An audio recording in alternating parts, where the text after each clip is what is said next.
Hey, thanks a lot for joining us today, guys, on the Business Advisory Board podcast. I have with me a special guest, Erica Tarnowski from 919 Marketing. And I'm going to give her a brief intro. And Erica, I'm going to give you a chance to talk yourself up for another second. But Erica is an interesting person because she's super intelligent. She's got all sorts of great insights. She's been in the franchising industry about 5 years, been on the biz dev side. Now she's on the marketing side, great strategic mind. But you might not know this about Erica. She's fluent in Brazilian Portuguese. In fact, as we record this session, her husband's getting sworn in as a U.S. citizen.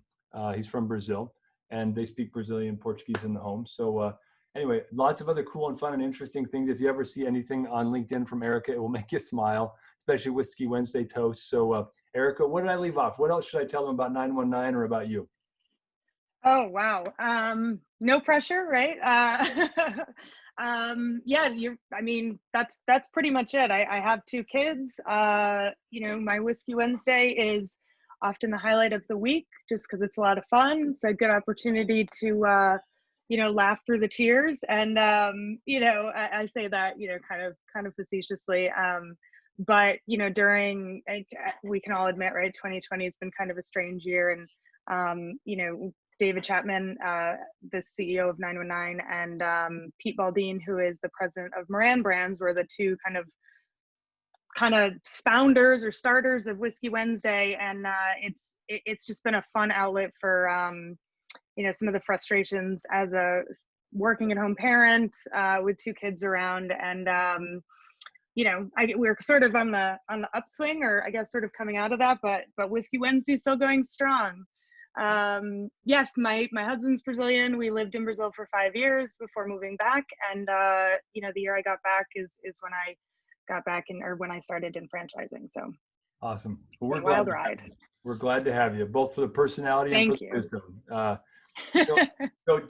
wanted to ask you, just as we get started, how did you get into franchising? Everyone's got an interesting story. A lot of people get in and never get out because it's a fun place to be. How did you find yourself in franchising, Erica? That's actually, Dave, that's so funny that you asked that, because I completely agree with you. Whenever I tell people the story of or talk about just franchising in general, I say, I know a lot of people in franchising. I've been to a lot of conferences and things, and I said, I know maybe 2 people in the entire category who've gotten into this on purpose. And I was shocked that those people actually got into franchising on purpose. But yes, most people I know sort of fell into it, as did I. When we moved back from Brazil, I had been working as a translator for many years. And as I told you earlier, Dave, there's a very low glass ceiling in the world of being a translator or an interpreter. And once you reach a certain level, it's hard to sort of learn new things and keep it exciting and interesting. So I was kind of looking for something different when I came back, and I was offered an opportunity to start at Desange Group North America, which is the parent company of Fantastic Sam's, as well as 2 other international franchise brands. But I started as a business development coordinator there, and was challenged a lot more than I ever expected every day. So that was my sort of entry into franchising. Excellent. And now you're at 919. You do marketing strategy, help clients develop leads, and that's kind of what we're going to talk about today. Is really what are some of the best practices and trends and things and things that have changed that can help franchise brands develop better lead flow for their FranDev teams. So let me jump into a couple of questions about that. Looking forward to your insights. So tell me about trends. Like, everyone likes to talk about trends, but not everybody's in a good position to really see them. You're in a great position because 919 works with a whole bunch of different franchise brands across many different categories.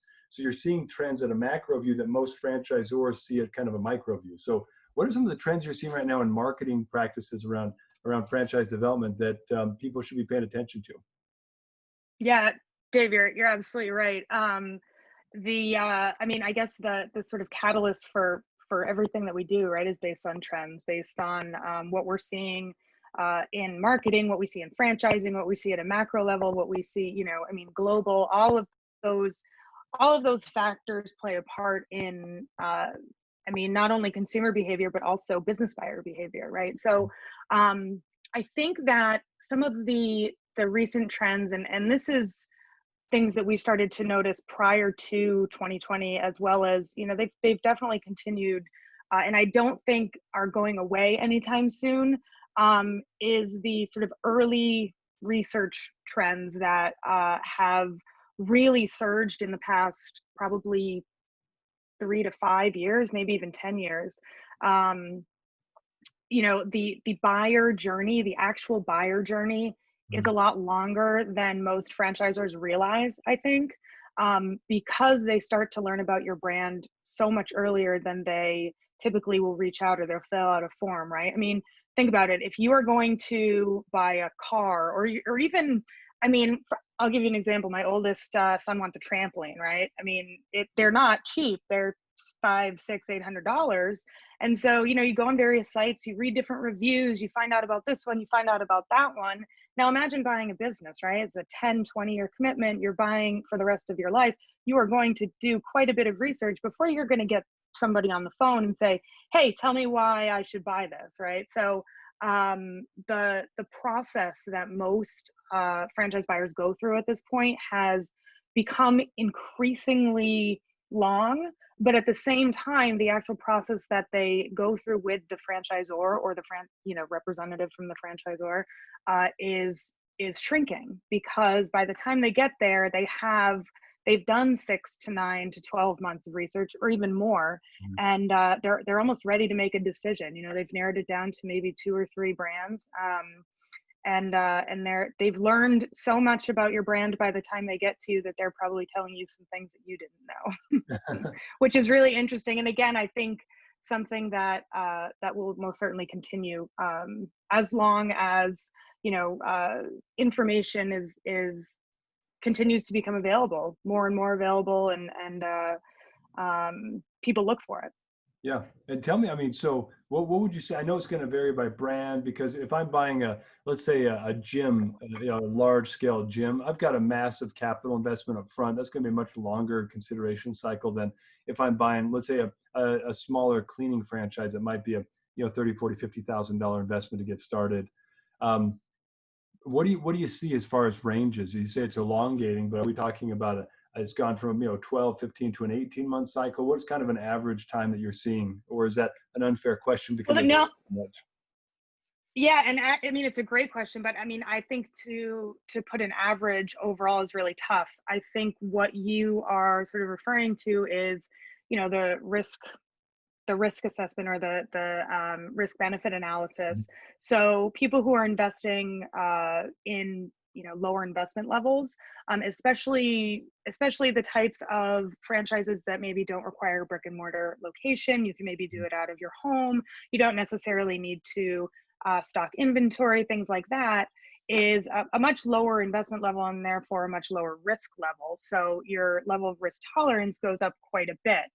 If you are investing in a much larger, you know, like you said, million or multi-million dollar location with a footprint, brick and mortar, whether it's a gym or whatever, restaurant, you know, anything like that, we do see that, you know, it is longer, but it's a different buyer is really what the I shouldn't say it's longer, it's just a different buyer. It's a different type of mentality. It's a different type of you know, in marketing, it's all about the way you connect with people, right? And the way you speak to people, and the way that you engage people.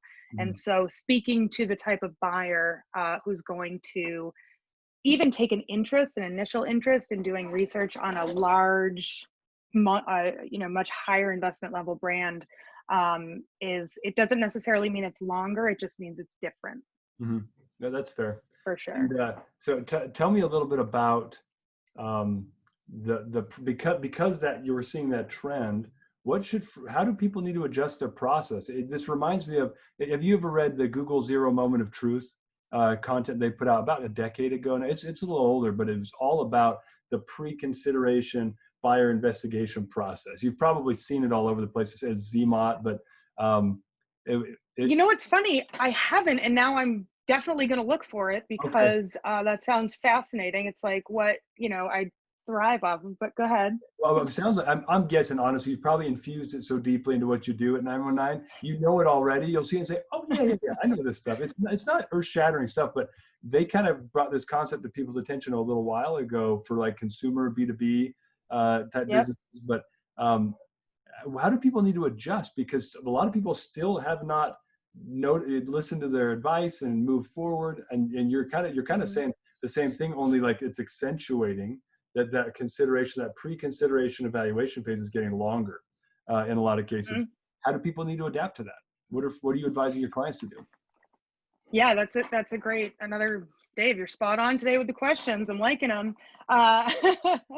So, you know, one of the things that I tell clients quite often is, diversity is key, first of all. So, when you're trying to reach your buyers or your potential franchisees, new investors, things like that, whatever the name is that you use, they are on a multitude of different channels. We all know that everybody is on Facebook nowadays, right? Most people are probably then on Instagram. There are a different group that are on LinkedIn, whatever. Google, they're doing certain searches, they're going on specific sites, et cetera, et cetera. But that doesn't mean that they are all starting their process at the same place. So, diversification is key. Once, there's that whole thing in marketing that you won't make a move or you won't, sort of even consider anything until you've seen it 7 times or you've basically had those 7 touch points, right?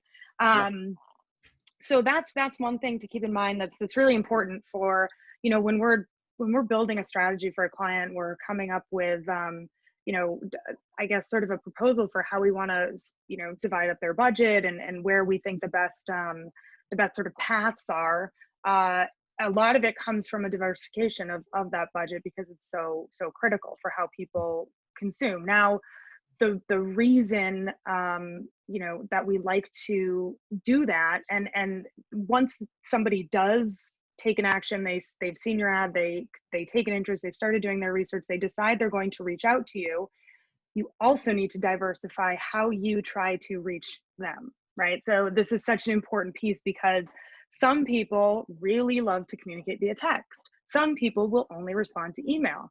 Most people don't pick up the phone, but some people do pick up the phone. And since this whole, COVID thing has started, the phone, I've heard from a number of our franchisors that a lot more people are picking up the phone. They're home, they have the time, they have the patience, they're looking at these and they're answering. And so, the key to all of this is really just being open to what your buyer needs as opposed to what you want to do or what you have always thought is the right way to connect with a potential buyer. Getting on their level and thinking, all right, well, if they're a text person, so that's why we always start campaigns with, all right, we're going to try, an email.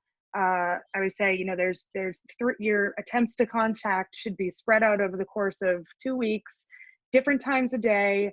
And each contact, it should be 3 to 5 attempts to contact, and each one should consist of an email, a phone call, and a text. So that's just one attempt to contact. I'm very hard on my clients and their processes, but that's really it, because people have different habits, right? And different times of day work different for people and things like that. So it's really key to just remember when you're trying to connect with your buyers that they have different lifestyles than you may. Yeah, no, you and I couldn't be better aligned around this point, Erica, because this is what I do all day long, right? Like I help people automate that process. That's right. And it's over text, over email, over phone calls, over internal emails, over task reminders. But you couldn't be more accurate. The cadence of our communication is critical, and also the medium. And you never know which medium is going to be the preferred medium. The age, the older the clientele, they tend to prefer phone and email. The younger the clientele, they tend to prefer text only. And but you don't know, it's not like they fill out their age on an initial lead form, so you have no idea. And there are also people, because of our friends at Google and Apple, who turn on that do not disturb mode on their freaking phones, and they keep broadcasting. And even all the providers, right? AT&T, Verizon, they you can put that on through them now too. Oh, so man. yeah, It's obnoxious. So, but because of that, now you have to mix, if you're calling out, you have to mix a text first so they know who's calling them. So when you go straight to their voicemail, they'll actually call you back. Otherwise, you call them like you should, right? I called them in the first 5 minutes, the first 2 minutes to even increase my connection point or rate. And it went right to voicemail. And 2 days later, they listened to the voicemail like, oh, that was Erica from 919. I should have picked that up. Oh. Or it's 2 days later and like 919 marketing. What is that, right? I mean, it's Yep. it's ridiculous. So well, I used to do it. So I would actually call when I was doing, franchise development sales for a brand itself. I would call and I would leave a message, and then I would follow with a text that just said, hey, by the way, that was me that just left you a message.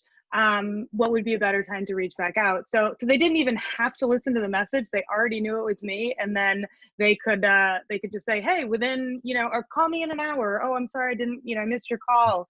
And they'd connect to me. I actually, and this is a funny story, Dave, if you let me go off a bit of a tangent, but it has to do with this.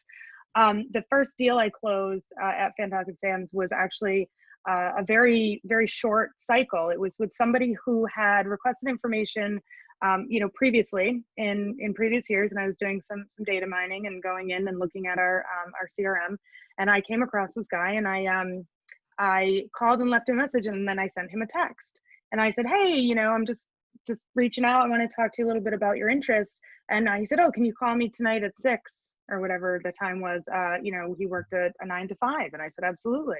And I closed that deal in 37 days. So don't tell me that no, I'm just kidding. But yeah, it was, I mean, he had reached out 3 times prior and never signed a deal. So it was how we connected, and it was great. Yeah. I want to piggyback on that for a minute, because one of the trends that I see, at least I see a need for and a big deficit, is data mining. So there was a period of time, I think lead flow is coming back up. It's not where it used to be, but the quality is going up. At least that's what all the franchise brokers and internal FranDev teams I'm working with, they say pretty much the same thing. Depends on the concept, but most of them say the same thing. And so the challenge though is, how do you fill the pipe, even though the lead flow might be down a little bit? And I know a lot of people are having tremendous success right now going back to, they've got thousands of leads that never bought anything and maybe didn't express interest, but at some point that person was interested enough to fill out a lead form and say, I want to know more about buying a franchise and owning a business. And so if you've got the right tool set in place and the right brains driving the engine, they can say, hey, I've got 3,000 leads right here. I'm going to engage them all. You got to make sure, quick compliance thing. If you haven't had any communication with them for like 3 to 5 years, do not send them a cold text message. That's not wise, right? There's kind of an implied acceptable. Hey, you don't know me, but yeah, like, hey, I'm texting you, and they're like, the numbers change enough. Anyway, so 18 months or sooner is fairly safe if they've opted in prior to that. But send out a quick campaign and make it personal. Like, we're not going to get into the tactics and the nitty gritty about how to write personalized messaging that's going to be high quality and people will engage with. That's another topic for another time, but we probably should do a podcast on that. But yeah. Well, funny enough, it's funny that you say that, because I mean, that's the thing, right? It's low hanging fruit. It's people who, and especially, I mean, this is what we went back to a lot of our franchisors, our clients over the last couple of months. And, whereas we kind of just would have kept going full steam ahead, blah, blah, blah.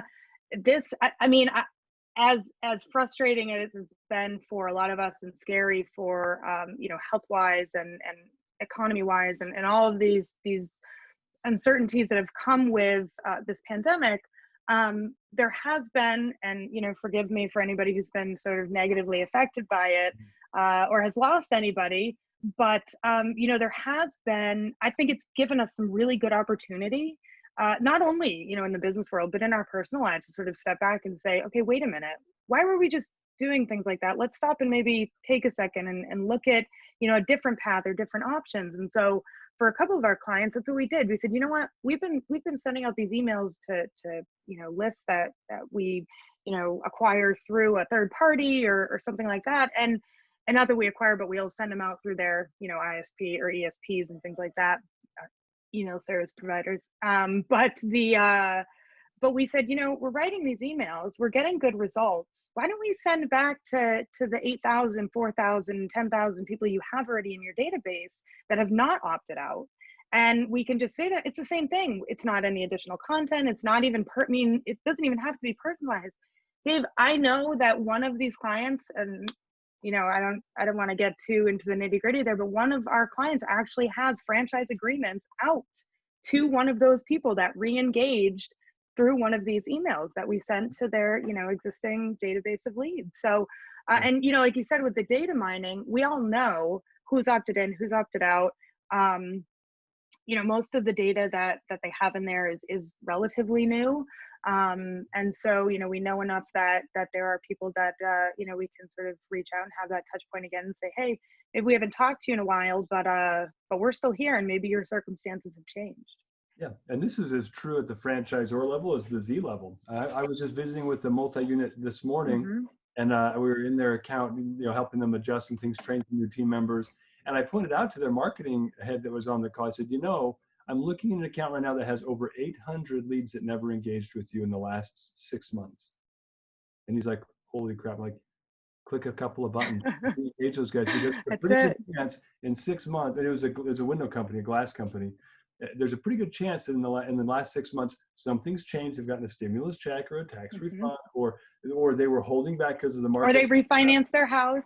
Exactly, right. And they're ready to. Or all of the above. Yes. So, but the same thing's true in the franchise sales world in FranDev, right? Situations change, especially when the markets get tumultuous. Smart people, they'll often pull nest eggs out of the market and then say, okay, now where do I put this money to work for me? Oh, I'll buy business. And that's why I think lead quality's gone up a bit, even though the economy's kind of taken a dive. So. Yeah, I couldn't agree more. And, it's interesting because in franchise sales, typically,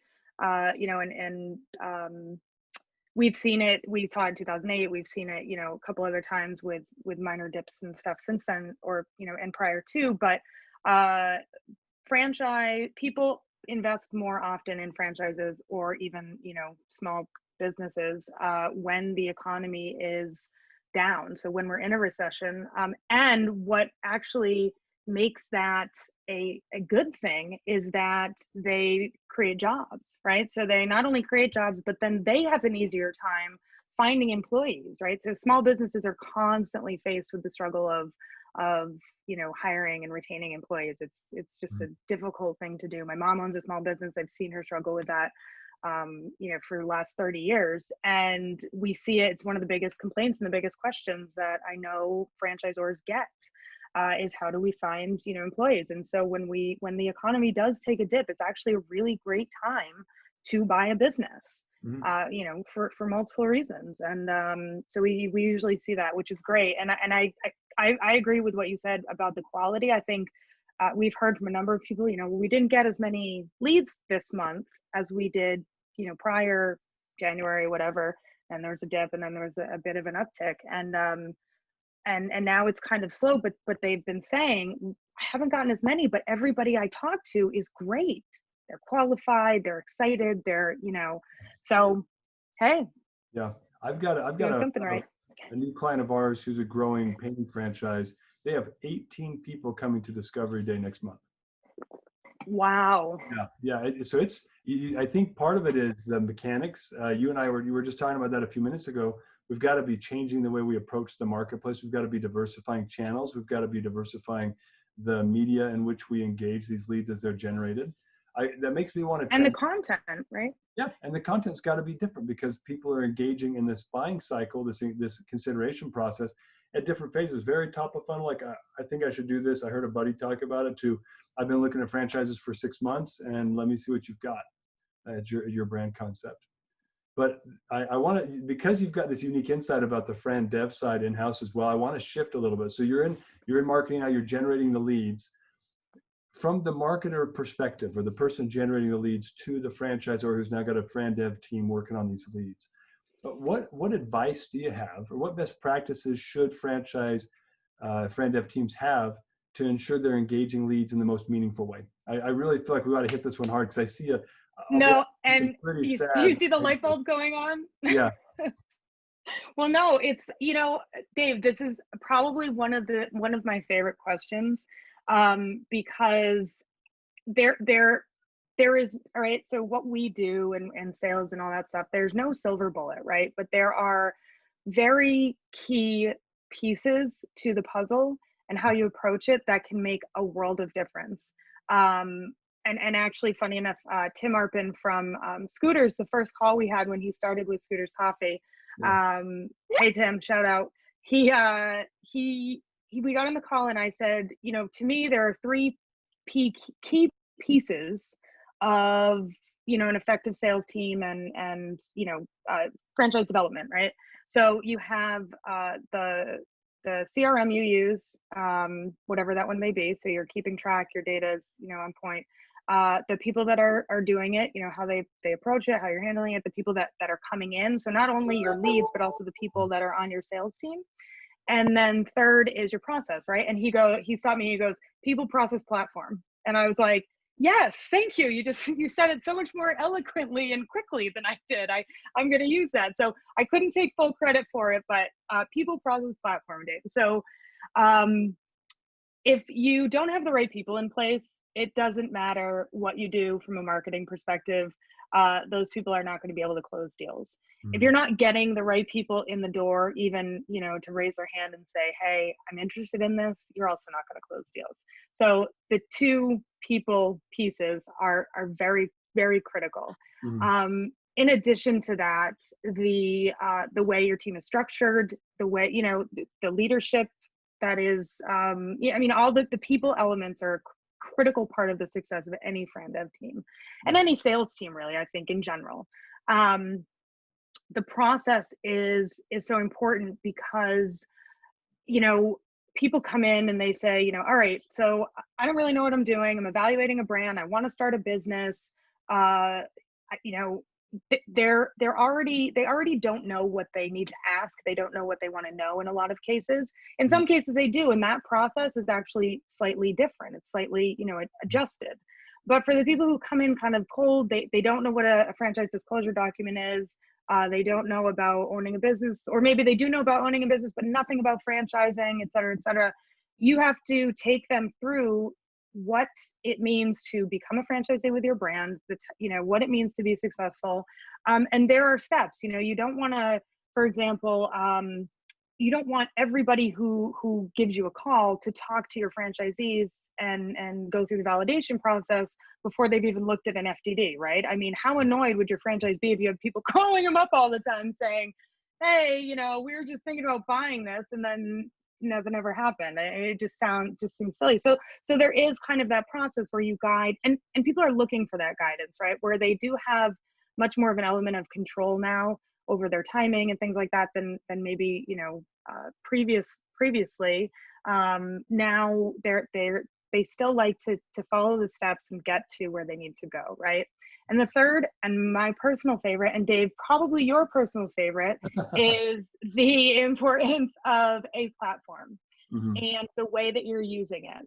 So when we bring clients on for the first time, they all have different processes, they all have different reporting best practices, they all have their ways of doing things that in most cases don't make a lot of sense to me. Can I pause you for a minute? I just want to of course. I want to say a lot of people have reporting practices, but not really best practices. Right. I can be honest. They have sales practices, but not really best practices. Most people need a lot of refinement. When I talk to them, I'm guessing when you talk to them, because you're like, process, B-, technology, D-. You know, Google Sheets and email is not going to cut it in this world anymore. That changed about 10 years ago, guys. But spoiler alert, if you didn't know that, sorry. Yeah, spoiler, no more Excel sheets. I'm being facetious, but carry on. Sorry to interrupt your flow. I just thought. Yeah, no, that's good. I appreciate it. I need to be interrupted every once in a while, as many of my colleagues will tell you. But the importance, and this is, you know, as you're bringing on, especially you're bringing on an agency, you're bringing on a marketing team, or you're trying to measure the effectiveness of your team and the effectiveness of, I mean, all pieces of it, right? So how can you do that if you're not measuring your actions or you're not recording your actions sort of objectively, right? So when we start talking with clients, you know, they say, oh, well, we like these leads because of this, or we like these leads because of this. And, you know, oh, we closed all these deals with this, you know, channel last year and this, and then you go to look at their data and you see a different story. It tells a completely different story. Right. And you say, okay, so if you know, I'm looking at this, I have, you know, a series of sort of key metrics, and we can get into that deeper if you want to, but series of key metrics that I like to look at because it tells me the quality of the leads and how they're implementing their process. So let's say I'm providing them with, or 919 marketing is driving 200 leads a month, right? Well, if the people on your sales team are taking 2 or 3 days to reach out to them, or you're just sending an email hoping that they're going to respond, you're not really, and then you wonder why your contact rate is at 4%. I'm sorry, but you got to be making a little bit more of an effort than just sending out your automated drip campaign. You should really be pounding the phone, as they say. And so in order to understand, or I guess in order to make sure that we're doing our job by driving the right people, and the sales team on the franchisor side is doing their job in following up with those leads, asking the right questions, getting them engaged in the process enough to get them to the point where they're qualified and maybe filling out an application. I need to be able to understand that everyone is doing the right thing, right? What they're supposed to be doing. And because if I'm not driving the right leads, Dave, at the end of the day, I need to know that as quickly as possible. And your stories about who you talk to or whatever from Facebook or from a portal, well, that helps. But if I look at your data, it tells a different story. So, that's why data is so key, and recording practices are so important to understanding success. I hear you. And you say the 3 Ps that you bring up are, I think, critical in the process, because if you're getting the right people, but the process internally stinks, or the platform stinks, and so it can't enforce a solid process, then you actually don't know if you got the right people. Like, they're all interrelated. Right. And you talk about making sure you engage across multiple media. You talk about all these different things. Well, if you get leads that come in and people wait even 30 minutes, right, they're 100 times less likely to talk to that lead ever and convert it. So, and this is just long-standing. Everybody knows the data. They know the 5-minute metric, but they don't know the 30-minute metric. But if you talk to FranDev teams, they're like, oh, well, I got that email in my inbox 35 minutes ago, and I called them within the hour. And they think that they're killing it. And then they wonder, well, why does it take 50 leads for me to close a single deal and 100 leads to close a single deal? I'm like, well, I can tell you it's not the leads. In most cases, it's usually the process. And sometimes the people. I mean, on the other side, no disrespect for FranDev people. I know tons of them, they're awesome professionals. Yeah. Sometimes you get somebody on your team who might have been, selling something else somewhere else, and they're just not the right fit for the job. You need a bit more of a sophisticated guide, like someone who can challenge them and help them really see the process and see the value and move forward. And that's not your old relationship guy that, that sells suits. It's usually somebody quite different. So that was sending out letters via direct mail and meeting people at the Hilton or, whatever, to have that first conversation. Yeah. And, I think it's also important, Dave, to have people who are willing to sort of keep an open mind about what's working and what's not. And again, in order for us to be able to identify those key pieces where people are, maybe falling off or not engaging or whatever it is that's not, because look, we have our metrics, so we want to see, number of leads, contacted, qualified, validation, D-Day, and closed, right? But let's be honest, most boards don't care about all those things in between. They just want to know how much money is coming in. Yeah. So if you have to answer to a board and you're going to throw me under a bus, well, I want to at least have the chance to defend myself by saying, like, well, wait a minute, I gave you the leads. I wanted you to make sure that you were recording your, activity the right way, so that if you're not, it's not my butt. And if you are, then great, then that is our problem. And we need to know that quickly so we can react and act upon that. Yeah, because one of the things that I get, sorry, I get pushback a lot from people when I say, okay, so I want to add a status to your CRM that says attempting to contact. And they go, why? That doesn't make any sense. I'm always attempting to contact, new leads. And I'm like, well, why are they new leads then? Because to me, it's a new lead. Nobody's tried to reach out to them. It's still a new lead. And if you put them in contacted right away, we'll have you contacted them? Did you have a conversation with them? Why did they fall out of the, pipeline after that? So even something as silly as attempted to contact is really critical. And we can also see the time period from when a lead comes in to when they actually change that that status, and we Yep. can say, you guys are doing a great job. We're not giving you the right leads. Let's change what we're doing and fix it. Absolutely. Well, it's the micro. So if you look at most CRMs that are out there, they don't track micro stage changes in any meaningful way. So you have to create in Salesforce, bless them, great CRM if you're selling enterprise software. That's about it. But we were, sorry, don't spit that on your computer. But I would have to pay about 8 to 10 grand to build a report just to show me what percentage of my people were moving from stage to stage. And it's the middle part of the sales process that's the most important. Everybody knows how many leads came in and how many deals closed, but if you can start to zone in on and see the attrition from stage to stage, and I do the exact same thing. It's so funny that like Dave and I are two the same people on different sides of the country. Exactly, and different sides of the process, but the same result, right? Like you have to have a phase in there that shows I have attempted contact, because you want to be able to show how many people are in this new lead bucket that have not been contacted yet, legitimately. And also, if possible, you want to have a platform, shameless plug, that automates all the recording activities. Because if you don't have that process, no one records them. It's just not consistent. You'll never have consistent data. If somebody makes a phone call and they have to go in and log a call, somebody sends a text, they have to go in and log a text, or you're texting out of a third-party platform, and then you have to go back in and try to remember what you said and copy and paste.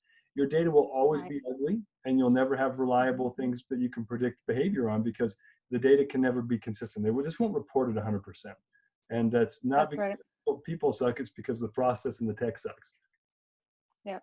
And on the other side of that, they've never been necessarily, I mean, a lot of sales teams see their CRM as just a way for them to be reminded about what they're doing. It's almost like a planner for them, right? So if somebody comes in and they say, oh yeah, and then they set a reminder, I need to follow up with so-and-so, but they don't think about the data piece of this and how critical it is. So we get, let's say we're coming up on, the end of October, November, and a brand comes to me and says, all right, well, we need to sort out our budget for next year.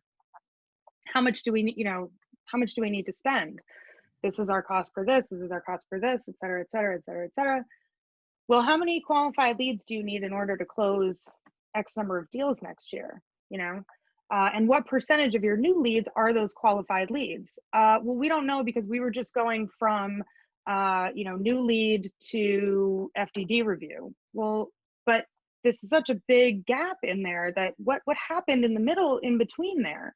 And not only that, but then there's, parts, like you said, in the middle and to the back end of the process where, and this is what I always like to bring up too, is sort of an added benefit. I don't say these things as like a, let's point fingers and blame, right? It's more of like a, hey, look, and this is why we use very transparent reporting as well. We give people access to their, all of their data and say, hey, check this out, please tell me what you're seeing. Because if I'm seeing something at the end of your process where you're having a lot of people drop off after they see the FDD, or a lot of people drop off after validation, well, there's a deeper issue that you may need to address within the brand, in which case, having that reporting that is succinct and makes sense and follows that process very well, and those best practices, we can see and indicate to people, like, you need to start reevaluating some things if you're going to continue to move on. And again, that's more of like as much as I want your money as a marketer and as a business, if you're wasting it by driving leads that aren't going to close, I from a ethical point of view, I don't want you to continue to do that. We can make some changes and maybe help you in other ways.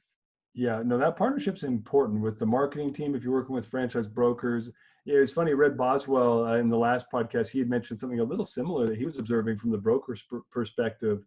But you've got to be able to have tabs on the validation process, the items, was it 19 and 25, like the key parts of the FDD. That's item 19, item 7. Yeah, there's a couple different ones, but yeah, if you're if you're driven by the numbers, that's a big thing. And yeah, from personal experience, it was like, we had a ton of people. We didn't have an item 19, and we could, talk our way through these, and we had a great process. We had great people. We knew what we were, we were driving could convert. Once they got to validation, there were a lot of, less than satisfied franchisees, and Yeah. I mean, as a sales team, there's not a lot that was in our power to fix, you know, in my last role. But it is important to be able to identify that and say, okay, what's the disconnect here? How can we help our, because at the end of the day, that's what franchising should be. It's not an us against them, it's an us all together. And if your franchisees aren't happy or not making money, then your brand probably isn't. Yeah, it's why right now is such a critical time that franchise leaders step up and identify what's the pain, listen to their franchisees. And there's always that angst there, but listen to the franchisees and find out the main pain points, then attack those. Like, be aggressive about fixing the problems, because what they don't realize is we let that burn slowly on the back burner for 3-5 years. Well, our validation process, that unearths and it slows down and kills the sales process. There's nothing that'll kill the deal faster than a bad validation discussion. It's true. And anyway, you and I could talk about that all day long. I really do. I think you've dropped a lot of truth bombs on us today, shared some great wisdom. And I think that you and I, since it is Wednesday, should probably take a moment to do a Whiskey Wednesday shout out. I couldn't agree with you more. So I don't know if you saw last week's Whiskey Wednesday. My husband and I did it together. You know, we did the whole arms behind the back, and he was pouring, you know, did a taste test and sampling. I got them all right, by the way. But I had in this some, you know, bad sort of Canadian club whiskey that my friend had left at my house. I have since refilled it with what was left of my Slane Irish whiskey that is very, very good if you're a whiskey drinker. I've had it in a couple videos, and I plugged it in my second week. So nice. I brought it here. Glad to hear it. Well, so today, I'm not a whiskey drinker, but I did bring a fine vintage Mountain Dew Voltage with me to celebrate Whiskey Wednesday. And Graham Chapman did approve the use of Mountain Dew if I didn't have any whiskey. So I'd love to. Well, that's all right. Yeah, I feel like that still counts as your Whiskey Wednesday because sure it does. I'm drinking. Yeah, thanks for being my whiskey partner here. So the thing that I want to give a shout out to is there are a lot of good leaders right now in the industry that are showing the way, that are paving the way for changing the way they're doing discovery days, changing the way they're doing you know, the training processes, onboarding, change the way they're selling and marketing for franchises. I see 911 kind of in that position where you're analyzing data. 919. Decision. Yeah. So shout out to Graham, to you, and the team at 919. And also shout out to the, I wish I could remember the phrase you said earlier, but the circumstances right now in the world are changing. I'll say it. Yeah, will you say that, please? I'm going to I'll stop. say it. Well, so, you know, funny enough, Dave and I, you know, for anyone listening, the IFA 2020 convention was still held in Orlando this year. And this is part of the reason Whiskey Wednesday was started, right? Because the conferences and everything that all take place during the fall and in the spring, were all canceled because nobody could travel. And so in order to sort of keep that camaraderie and the sense that we were all together in this, you know, David, our CEO, and Pete Baldine started Whiskey Wednesdays. And so that never would have been started had we not been, you know, kind of confined by COVID. Dave's podcast, from what I understand, may not have started, at least at this point, had he not been maybe confined because of COVID. And so, you know, but we still had the opportunity to go to IFA and meet, and which is why we're here today. So today on Whiskey Wednesday, right, we're raising a glass. Raise your glass to circumstance. Cheers. Cheers. Delicious. Yeah. Delicious.